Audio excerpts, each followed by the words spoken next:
Well, if you watched the Pittsburgh Penguins this past weekend, you might be entitled to financial compensation.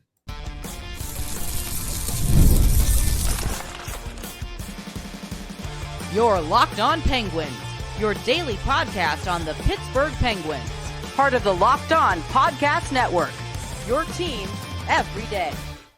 Hello and welcome back to another episode of the Locked On Penguins podcast. I am one of your hosts, Hunter Hodes. You can follow me on Twitter at Hunter Hodes.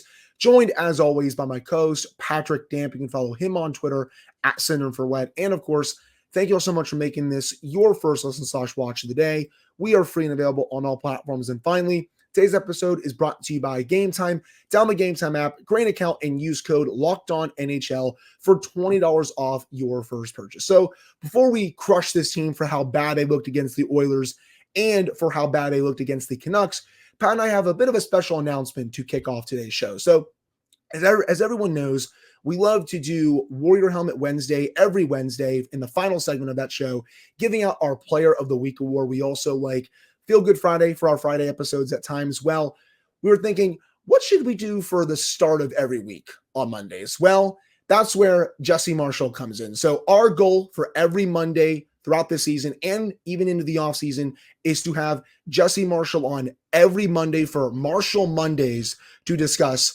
all things Penguins, and it kicks off right now. So Jesse, thank you so much for coming on, and we're really excited about this if you can make it happen every Monday. Thought it was a bold decision to have me on and ruin your show at the beginning of the week, but whatever, you guys are in charge. I'm not the one making the decisions here, so you do whatever you want. It's fine. Hey, even though the Penguins got embarrassed these last two games, it's still going to be good to have you on to talk all about them. And let's discuss the Oilers' loss first. And as I tweeted out after that game, I can accept this team losing to teams this year that especially they're better than, because I understand that the Penguins are not close to competing right now. But you cannot look that lifeless and lose. The shots at one point were 29-5. Only one player in that game showed up, and that was your rookie goaltender, Yoel Blomqvist. He was making 10-bell save after 10-bell save after 10-bell save. And you look at the underlying numbers for this game. The Oilers finished that game with 24 high-danger chances at 5-on-5. I understand the Penguins were not going to be very good defensively heading into this year. You cannot be that bad defensively with the talent that this team has. Again, I'm not expecting this team to be a world beater this year. I never thought they were going to be. I predicted them to miss the playoffs this year. But you cannot look that lifeless, have no energy, no spirit, no loyalty, etc. It was that bad of a loss. And in any other year, it feels like that's a loss that should get the head coach fired, but it doesn't look like they have any interest in doing that right now. Jesse, why aren't these defensive issues fixable, at least right now? Oh man, you're starting with the banger. That Oilers game felt to me like you have an 11 p.m. beer league game. Your team's 1-4, and you have 8 guys. And you're playing a group of 18 and 19-year-olds that are a Division II low for how good they are. And they're sandbagged down, and they can just and you're all close to 40, by the way. Your whole team's close to 40. They're 18, and they're really good at skating. I gotta be honest with you, I probably had to quit in that environment. I'm not chasing these goddamn kids around. Are you kidding me? That's the vibe I got like from that whole game. And I'm beating a dead horse, so I apologize. Like I'm gonna beat a couple dead horses, I think, by the time this whole thing's over with. But they are playing like they were 8 years ago, right? The system is like systemically speaking, like from an X's and O's perspective, it's the same soup with the same ingredients as it was all the way back at the genesis of the Mike Sullivan days. The problem is that time it's been 8 years, first of all. It's a long time. People are getting older. Their rosters discernibly changed top to bottom. I mean, that's a given. And I don't think it works anymore, right? I don't think it works. And I think what made it good and what caused a lot of other teams to catch on to it is that it's aggressive, right? You're on the front foot. You're playing on the gas pedal all the time. You have minimum two forecheckers engaged in what's going on in the defensive zone when they're trying to break the puck out. That's a lot of commitment, right? And if those guys don't get there, they're trapped, right? They get stuck up ice in that forechecking posture in that zone, and the other team started their breakout. Now you have 3 guys defending. one of them might have pinched because they're an aggressive defenseman that saw an opportunity to try to create a turnover. Now you got two, and now you're at an odd man rush, and this stuff. It's to me, I look back at last year. They had this seemingly run of like reserved games, right? I think back to that early Colorado game, like the quarter point of the season where they like shelled it up and like outdueled Colorado from the counter, and you saw it like a couple times, like sporadically. I wrote an article about it, and then it just disappeared. So I don't know where that went. But to me, I think the tangible frustration that you see out of some of this team's stars is they know it, right? They know it because they're the ones trying to do it, and it's not working, right? And if they freelance or they go off the game plan, then you got national media coming in to write about how they don't listen, and they're trying to get Sullivan fired and all this other stuff. I think they're doing what they're being asked to do, and it's not working, and it's frustrating. And there's a number of other elements that haven't worked out to their favor as far as like goaltending and things like that also I think compound those frustrations. But I think that's it. I think the soup's gone bad. I think that's all it is. Like the soup's gone bad, and until you change that, you can put different ingredients in it, it's still going to stink, right? And I think that's kind of where we're at. They're playing. They tried to their goal going into the Edmonton game was to do what Edmonton did to them to Edmonton, right? But like I think that you saw within the first 3 minutes that was not possible, right? There was no plausibility that was going to happen at any point. They even on their dump and chases, right? When they did forfeit it at the red line and try to go get it, they were just getting smoked. They couldn't get any elongated offensive possessions because there was nobody in there getting those pucks, right? So that's to me. I mean, like again, beating a dead horse, but like that's it to me. It's just we're gonna have this conversation ad nauseum, right? Until something changes, right? And I don't know what that something needs to be at this point, but it seems like we've kind of got ourselves with the same ingredients as last year. I wanted to pose this to you, Jesse, because you are so much better than I am at breaking down film. And I've noticed this a little bit. I want to know if you've noticed it. It feels like when they do get some, maybe not even extended, just a little bit of offensive zone time, it does seem like they've changed a few things up and have tried to focus more on possession down low, opening up the middle. And instead of being that front foot, all gas, no brakes kind of system that they ran all those years ago, it appears that they've made that kind of a change. What is it about the fact that they haven't made any changes defensively? Because it feels like they have to work in tandem here. You can't change up your offensive zone attack without changing up your defensive strategy. So what exactly is it? Why are they still trying to do the same thing? Is it the fact that Sullivan hasn't changed it? Is it freelancing, or is this team just not any good anymore? Yeah. So the thing that concerns me, Pat, like, I think we can all look at the video and discern those moments where somebody jumps into the play and they shouldn't, or they pinch and it's an on-man rush. I want to move aside from that a second, right? Because that's just like it or not, that's just an inherent characteristic of this team now. You're not going to trade for Erik Karlsson and have Chris Letang and be like, don't ever be aggressive offensively. Like we have to live with this. This is what it is. I think what I would say is the concern I have is the standardized regular old defensive zone possessions, Pat, like to your point, right? Like, I don't know that the system worked super well last year. I think there's a lot of people that struggled with it. It's not complicated, right? Like it's called what its title is what it does. Puck side overload. That's what it does. It's the beef is in the name. Like you just flood the zone, the side of the ice that the puck's on. Divide the ice in half between the circles. Draw a line down the middle of it, right? If the puck's on the right side of that, you're going to have two forwards and a defenseman press the wall and try to keep that thing outside. You're going to have a forward and a defenseman in the slot in the middle trying to defend the home base. Pause. That's been a disaster.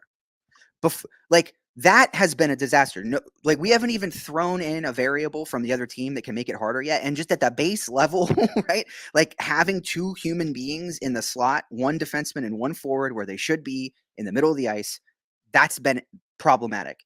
I posted a goal review from earlier this year where Michael Bunting, who was supposed to be the guy that was in the slot, followed a defenseman all the way up to the blue line. what's he going to do up there? What are we talking about? Like, I don't understand how we're doing this. And then now we throw in the variable of like teams will just flip it on the Penguins. So if they're covered on the left or on the right, they throw the puck to the left. Those two men in the middle got to shift over. Center is going to follow them. Now you got two more guys in the middle. Same structure, right? You're flooding the puck side. They're just absolutely lost. Like when it comes time to make that transition, everyone's just going. How many times have you seen the whole team go behind the net? Everyone just goes behind the net and they leave no one available in front. It's 10 sets of eyes, 10 eyes, 5 sets following the puck wherever it's going. Like there's no cognizance of what. So that's concerning for multiple reasons for me. It's not a different system than last year.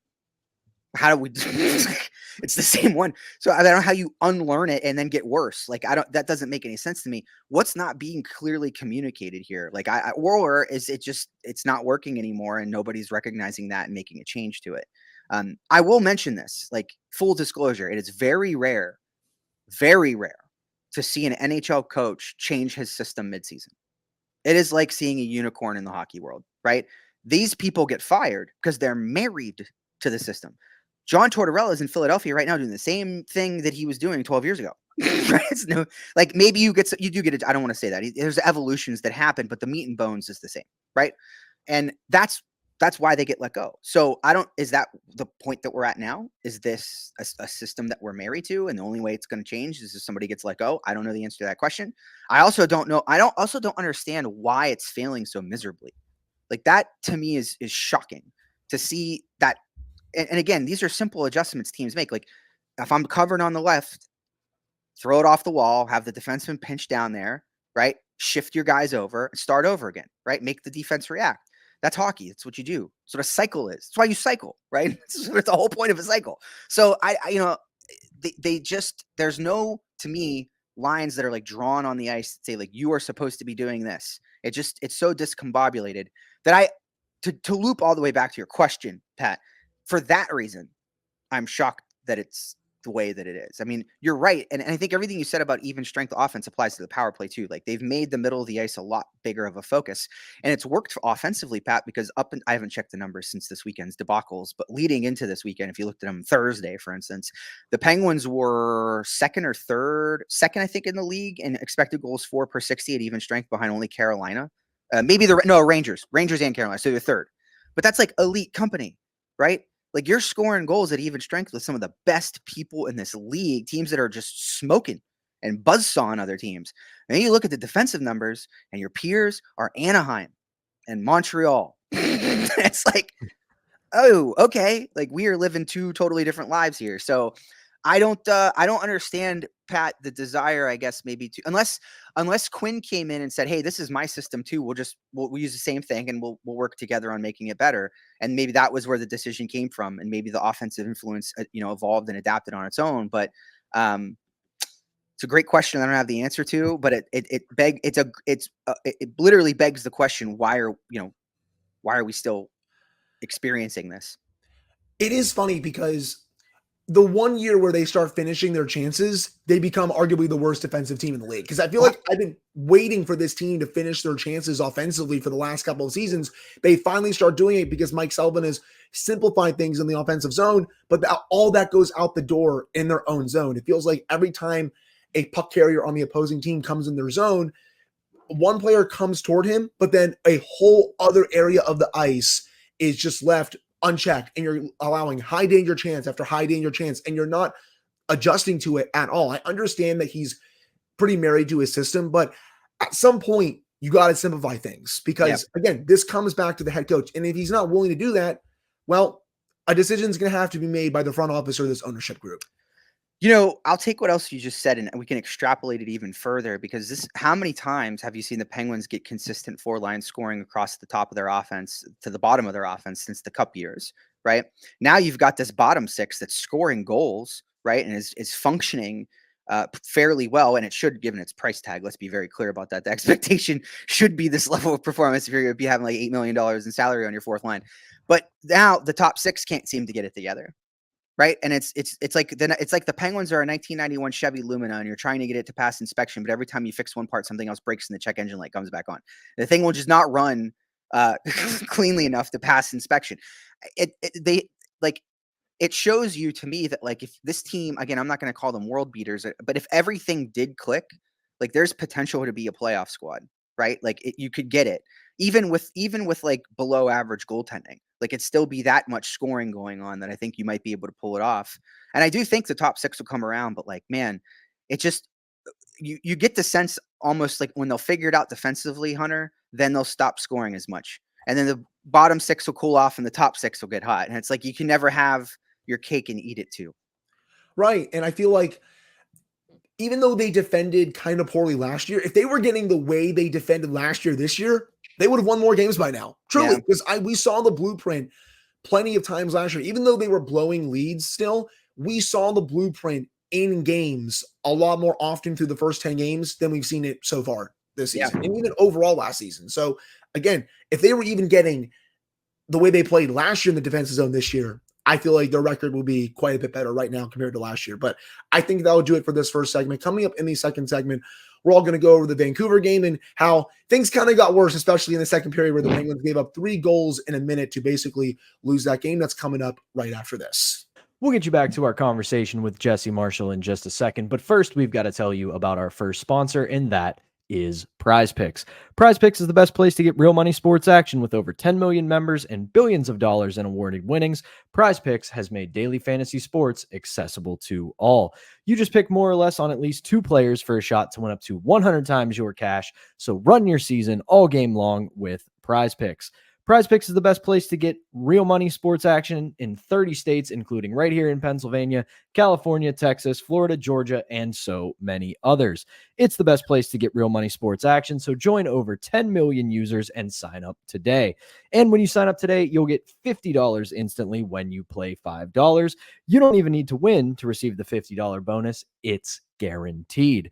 If you think players like Sidney Crosby, Evgeny Malkin, Chris Letang, Erik Karlsson, or any others across the league are about to go off, just go ahead and pick more or less on their projections and show everybody you know what's going down in the National Hockey League. You guys know from listening to this show, I'm terrible, absolutely terrible at season-long fantasy, but daily fantasy, you might as well go ahead and call me Russell Wilson because I'm in the kitchen cooking. So download the app today and use code LOCKEDONNHL to get $50 instantly after you play your first $5 lineup. Again, download the app, use code LOCKEDONNHL, and get $50 instantly after you play your first $5 lineup. Prize Picks, run your game. All right, we're back here on this episode of the Locked On Penguins podcast. I'm one of your hosts, Hunter Hodes, joined by my co-host, Patrick Damp, and special guest, Jesse Marshall, for the first edition of Marshall Monday. So, guys, Penguins get off to a really good start against Vancouver. You get the goal from Anthony Beauvillier. You get a goal from Brian Rust. Things are looking pretty good, even though the Penguins are kind of still playing a bit dicey in their own end. That long shift to end the first period was not good, to say the least. I felt like Vancouver was only a matter of time before they were going to score to end that period, but the Penguins were kind of lucky to get out of that period with a 1-0 lead. You then get that 2-0 lead, and I'm still a bit nervous because we saw them have that 2-0 lead in Winnipeg. That went away pretty quickly. You saw them have that lead late against Calgary. That went away with a little bit of a lucky bounce, I would say, with a Nazem Kadri goal. And then Pat and Jesse, bam, 2-1, bam, 2-2, bam, 3-2. Really bad defensive effort with all these odd man rushes, all these breakaways. And then to top it all off, you get that awful rep from Erik Karlsson against Daniel Sprong. And I said this on Twitter. I know Mike Sullivan wasn't going to do this, but if I were him, I would have parked him on the bench for a few shifts. That is an unacceptable effort from someone who has been in this league for so long, who's one of the best offensive defensemen from my generation. Again, he's never been good defensively. We all know that. You cannot put in an effort like that in that game. That was disgraceful to watch. And you saw the same issues. They lost that lead in record time, Jesse. Yeah. What struck my mind when I saw that Sprung sequence was what's wrong with him, right? Like, what was he out of camp for? And like, what was the mystery ailment that's just suddenly healed in time for the regular season to start? Because he does not look healthy by any stretch of the imagination. His mobility looks grossly hampered. When you're like, that's a hard thing to play through. right? Like if you're hurt and you're not operating at max capacity, your brain's not going to adjust right away, and you're still going to think that you can, right? And I think that like what you're seeing now is him learning that he can't, and like these turnovers that he's creating are just like they're unnatural for him, right? And I said on Twitter for the Canucks game, I know the data backs us up on this, unfortunately, but he's not creating now at the way he did last year that wiped out a lot of the nastiness. Like the worst tweet of my life was last year when I can't remember what game it was. He absolutely just gave away a lead and then scored the OT winner. And I was like, you gotta put him on the bench. And I got Hunter, that didn't work. So be glad you didn't tweet that maybe because it didn't work out for me. The jinx would have caught you. But we have to now ask this question. And I'd love both of your thoughts on this. How much is that play affecting Sidney Crosby's ability to generate consistent offense, right? Like, is that part of his frustration that he's not getting clean outlets, that he's having? There's nothing more frustrating as a forward than having a defenseman that causes you to have to work way too hard. Like that'll drive anyone nuts. And I don't care, like, if you're the consummate captain and professional or not, like, you're going to wear that a little bit. And I just think, like, one defenseman can't completely sink a 5-man unit, but like things, I wouldn't use the term sink. I think it's affecting it negatively. How about that? I think it's affecting it negatively right now. And I think that's one of the things Mike Sullivan's got to try to solve for, is how do you minimize the impact of these defensive performances on your forward's ability to play offense? I didn't even really think of it in that way with Karlsson. I've just been kind of flummoxed by how poorly he's played. But when you put it in that context of both the injury and to Sidney Crosby, it does seem to make a little bit more sense because like you said, last year, and Hunter and I have talked about this on the show, is last year, yeah, he disappointing to an extent, but he was still very much Erik Karlsson. Yeah. We all just had inflated expectations. 100-point expectation, probably. Right. Yeah. But he was still very much playing in line with the way he produced the rest of his career outside of that 100-point season. In this year, now thinking about this on the fly with what you said, you look at the way he's handling the puck, you look at the way he's moving, something isn't right there. Something is wrong with his gameplay right now, and it has to come back to injury because he's too good of a player to fall off of a cliff this quickly. We've seen a lot of these guys on the Penguins, Crosby, Malkin, Letang, they've fallen off ever so slightly. They can't do the things they could do even 5 years ago. But the player that Erik Karlsson is, the player that the rest of these guys are, a sharp decline is so extremely rare. Yeah. They'll have their issues. They'll not be able to do the things they could do when they were 25, but they still have the hockey sense. They still have the ability to do things that others can't. And now thinking about it, you look at Karlsson's game, the passes aren't crisp. The movement's not as fluid. And you're right. I think this is part of the issue, is that whatever he's dealing with is not fixed. He is not 100%. It's usually a deterioration, right? Instead of like a collapse, I agree with you on that. I didn't think much about, that injury at the beginning of the season, and it was kind of like out of sight, out of mind, and he came back so quickly that you kind of just forget about it. But I think visually there's just something off, and I don't know what it is. I think it's just a speed issue, right? That he had such that separating speed, right? When he gets that head of steam through the neutral zone, it seems like he's lost that a little bit. He's getting harassed more from behind, which usually to me says it's a speed issue. So I don't know. We're all speculating here. I have absolutely no idea. He could be healthy. Maybe this is just like, father times coming to claim his, but I would be shocked by that, especially given what you just said, Pat. I would be shocked by that. And I think there's something that's nagging him right now.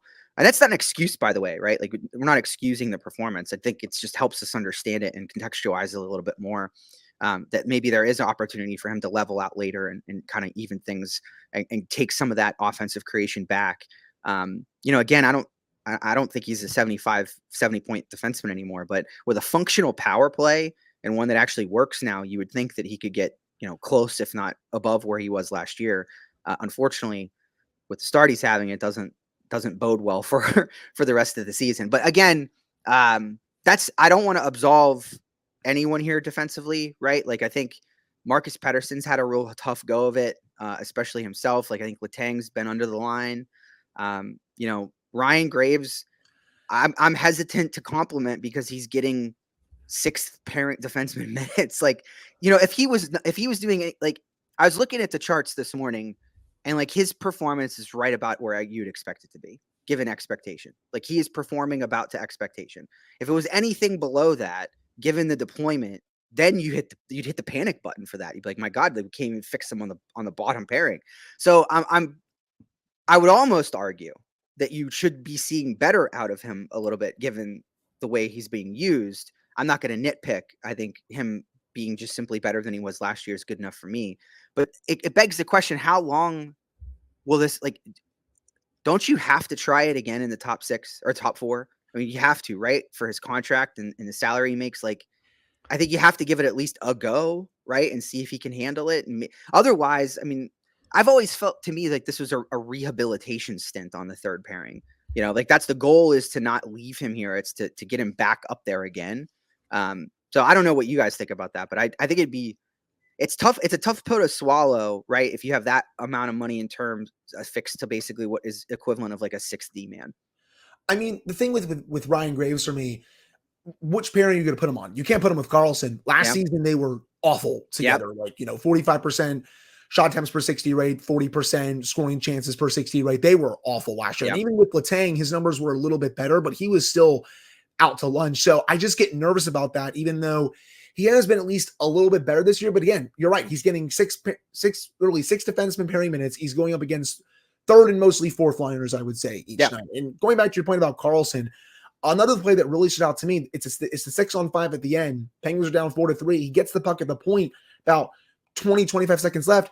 He passes it to no one. Vancouver clears the puck, and then the game's over. It's just like, where are you passing it to there? What is the decision-making going on right now in his brain? It's just non-existent. And to your question about Crosby, I do think it's maybe part of it, but I don't think I've seen Crosby look this, what's the word, less engaged since Mike Johnston was the head coach. And I hate saying that, but he just, I don't know, like, is it bad to call him lazy out there right now? That's what it feels like it is. And he is my favorite player ever. I love Sidney Crosby. I have loved watching him throughout my life, but part of me just feels like he looks so disinterested on the ice right now. And I'm like, where is the Crosby that we saw last year? Because if this team has any hope of getting back into it this season, he needs to wake up here pretty quick. Yeah, I just see a lot of frustration. And I don't know, I think you can probably confound that with like, it looks lazy sometimes, right? And there's a Venn diagram that they share a space somewhere on. But I think that I think, what is the identity of his line right now? You're both shrugging. I'm shrugging. I don't know, right? I don't know. I don't think this is like, I'm not attributing this to Jake Gensel by any stretch of the imagination, right? But like, there was a good thing there for a really long time, right? And it's not there anymore. And I think playing with him is a high demand to ask, right? Like, I think back to Chris Kunitz years ago. This is a long time ago now, but Chris Kunitz was saying, I would come back to the bench and he would say, "Hey, do you remember when this one little moment on our shift?" And I'd be like, "No." Like, you know what I mean? Like he was living in a meta that like Kunitz wasn't even in, right? So like taking that in is hard. I don't think everybody can do it, right? So I don't know that like, I know Brian Rust can do it. I'm very confident in that. But I think the other players they're trying probably haven't yet, and it's given him the feeling of, I think having less of a line as a result. And I think when you don't have that chemistry immediately, right? And you're used to having this unspoken mental connection with a wing, like that is going to feed off you and play off you to a very specific way, tailored to your liking. And maybe I think in the case of Gensel, I don't think Crosby had to talk to him a lot. Like I think they were that, in line. And I'm not advocating that the Penguins should have kept Jake Gensel. Like that's not the point of the conversation. I'm just, again, painting a contextual picture of where we are and I think why we're seeing what we're seeing. And I think it's that line from the back end wants to be very aggressive, right? And wants to push the play. I think the defensemen want to be involved. I don't know that they're getting him the puck in areas that benefit him. Like when I think about Crosby, like I want him getting that pass in stride with that burst, right? Crossing over the blue line, and now he can control the tempo of what happens next, right? Maybe that's you woe up at Pat and you throw one cross ice, right? Or maybe you bear down and grind one out behind the goal. Like I just think he's not getting those. I always call them like seam passes, right? That allow him to get that burst and carry it across the blue.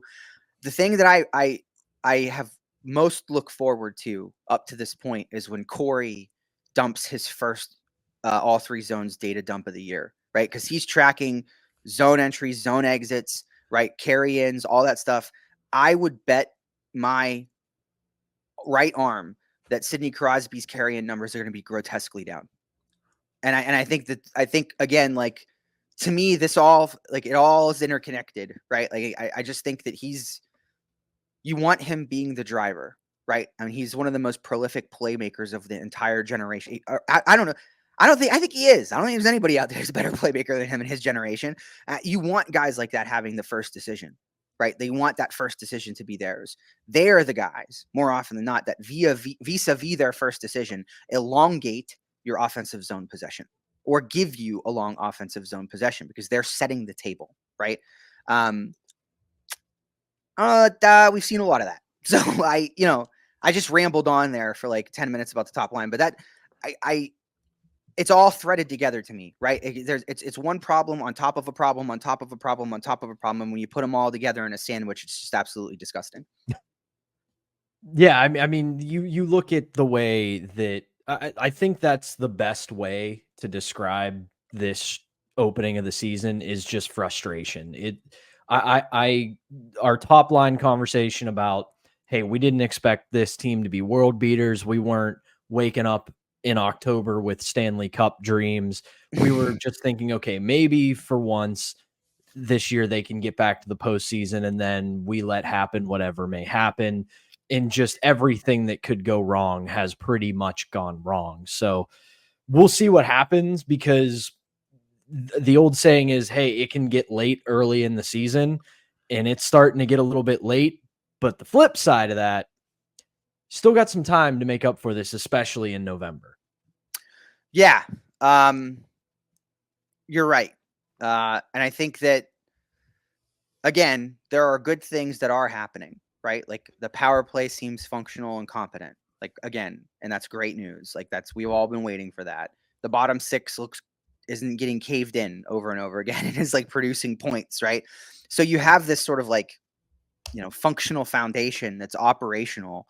I think, Blomqvist has been a good story. I think I love what he's doing right now. I'd love to see him just take the net for a little bit and just give it to him. Spot start net if you need to every once in a while. But you got to find a solution for the defensive zone stuff, because that almost single-handedly right now is the reason that you are where you are. And the fact that I think that the wheels have a tendency to, like, if you go back to that Vancouver game, right? Like, okay, like Baines' goal should never really, like, you should never get to that point, right? Like that collapse should have been stopped way before that.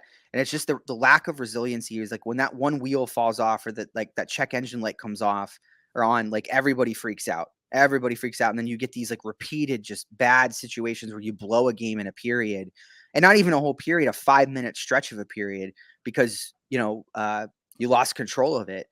So I don't think this team is going to change defensively, right? Like, I think, like, even if, people tweet me all the time, like, oh, what if they traded Graves and like that, maybe they brought in another defensive style defenseman. I don't think that changes anything, right? Like, look at Marcus Pettersson right now. Like, he's struggling in this environment. For the first time in his career, his creation for metrics are better than his creation against metrics. Marcus Pettersson. That's crazy, right? Like, that's nuts. Like Brian Dumoulin having like unreal shot quality metrics and being bad defensively. You wouldn't even fathom that. So I think it is what it is, guys. Like, this is just who they are. This is like what they've become. But I think you can tidy it up, right? I don't think it needs to be this bad. Like, the odd man rushes are that's where I'm really saying, like, I've made my peace, right? They're going to pinch. They're going to take crazy chances. It's everything else. It's the basic level stuff in the defensive zone that's alarming, frankly. And if you could just fix that part, you're giving yourself at least a fighting chance. Well, they'll at least try to rectify some things this week when the Penguins have 3 big home games against Minnesota, Anaheim, and Montreal. All 3 of us are going to do a quick look ahead to those 3 games coming up right after this. Hey, we'll be right back with Jesse Marshall, but we've got to tell you about our last sponsor, and that is FanDuel. Get ready to tackle the NFL action with FanDuel, America's #1 sportsbook. Because right now, new customers can bet $5 and get $150 in bonus bets if you win. The FanDuel Sportsbook app gives you everything you need to place live bets on the NFL all in one place. So when you get a hunch in the middle of the game, you can check out the latest stats, view live play-by-play, and so much more on the same page where you place your bets. Just visit FanDuel.com to join today. You'll get started with $150 in bonus bets if you win your first $5 bet. That's FanDuel.com. Never waste a hunch and make every moment more with FanDuel, an official sportsbook partner of the National Football League. All right, we're back here on this episode of the Locked On Penguins podcast. I'm one of your hosts, Hunter Hodes, joined by my co-host, Patrick Damp, and Monday special guest, Jesse Marshall. So, guys, 3 big games for the Penguins this week, a 3-game homestand before the Penguins go on the road to play 3 Metro teams next week in the Islanders, Hurricanes, and the Capitals. But this week, starting off, Marc-Andre Fleury night against the Minnesota Wild. Fleury will be starting in that game. I'll be at the arena for that game. I'm super excited just because this is big, the big Fleury send-off. I mean, it's going to be, I think, a very emotional night at PBG Paints Arena. You're probably going to see some people crying a little bit just because of what Marc-Andre Fleury has meant to so many Penguin fans, but that's still going to be a tough game considering Minnesota's off to a really good start this year, a lot better than I expected. I did not think Minnesota was going to be a playoff team this year, but so far they're playing like it, and a big reason why is Kirill Kaprizov. After that, you have the Ducks who, again, I don't expect much out of this year, but they still have quite a bit of young talent, and then the Canadians who I think they're going in the right direction, but they're also one of the worst defensive teams in the league. It's funny, guys. The Penguins, even though they're awful defensively, they are playing 2 other awful teams defensively this week. So that could make for 2 pretty entertaining games. But I think if this team really wants to get back on track this week, you're probably going to have to win all 3 games and sweep this homestand. Yeah, I'll give them a pass against Minnesota. Fair. If they come, we'll see how that one goes. It's like, I don't know if that emotional part of that takes any steam out of them, but you got to beat Anaheim, Montreal. I mean, they're the only 2 teams in the league worse than you defensively. You have to beat those teams, right? And they don't score anywhere near as many goals. I mean, their expected goal generation rate's like under half of what the Penguins have been putting up. So you have to win those games. I'm now kicking myself for not going to this Fleury game because that could have meant I was at the first one and the last one. I cut in line in the student rush line. Don't tell anybody that. That's the only reason I got in. I got there late, and my friend Kelsey let me cut in front of her. So shout out Kelsey for all those 18. That's just savage years later, right there. From the dude, it's a vet of the student rush line. I was not getting into that game. I got in and sat down just in time for the Sapirnis penalty shot. So we were already down, I think 2-0 at that point. So yeah. But I think overall you're right. I don't want to say I'll give them a pass for Minnesota. I got to see how they play. If they don't get blown out, right? That's 100% agree. 100% agree. But when you play Anaheim and you play Montreal this week, I'll be at the Anaheim game. Always fun. The Halloween night game, those are always a blast. But like you guys have already been saying, 2 of the worst defensive teams in the league. You're scoring at a rate you haven't scored at in the last couple of years. Those are games that have to be ripe for the picking. It really could be a get right week for this team because as much as we will pour into statistics, as much as we will look at analytics, there is something to be said for confidence because last segment we talked about frustration with some of the players on this team, but you rattle off 3 wins after such a poor trip across Western Canada, you can kind of start building that confidence back of, all right, we got these wins under our belts. We're starting to feel ourselves a little bit. And then you've got a huge week in the Metro coming up right after that. So along with just needing this for, I don't want to say saving their season because you can always have a bounce in a month or a couple weeks that pulls you back from the brink at this point of the season. But if you don't perform this week, it can put you really far behind the 8 ball. So if they can get a few wins this week, maybe we're having a different conversation next Monday about this team. But you don't want to go so far to say must wins, but they are should wins. If they were to drop them all, do you see them winning 6 games in a row at any point to like make that gap up? I don't. I don't think they're going to do that. Right? I don't think they have that in them. So, yeah, I mean, your best bet is to just chip away at it over the course of time, and that gets a lot harder to do if you are dropping points to teams that you should discernibly beat. I will say that I know you gave a shout out to one of my young sons from the Wild a minute ago, but Matt Boldy, holy smokes, like really good right now, really good. That injury stuff he dealt with last year seems to be in the rearview mirror for him, and he is looking dangerous. So that is all of a sudden a team that, while they haven't scored among the league's leaders, they are controlling play just fine at 5-on-5, and is going to be a difficult uphill slog against some really young and talented skaters. Yeah, Pat and I are going to preview that game for the Tuesday episode. I think, Pat, we're going to be doing a crossover with Seth Topol of Locked On Wild because he'll have some good Fleury stories, at least from this last season, and we'll get to probably tell them our favorite Fleury stories a bit as well. And also, just to end the show, shout out to Evgeny Malkin for another great performance against the Canucks and how great he's been all season. It just stinks that the rest of the team is kind of wasting just how good Gino has been to start this season, but wanted to end the show on that. But Jesse, we really appreciate you coming on, and we really hope that this is going to be every Monday for the rest of the season, schedule permitting, and then into the offseason as well. But for Patrick Damp and Jesse Marshall, I am Hunter Hodes. Thank you all so much for tuning in. We appreciate it. Pat and I will be back on Tuesday to preview this game against the Minnesota Wild.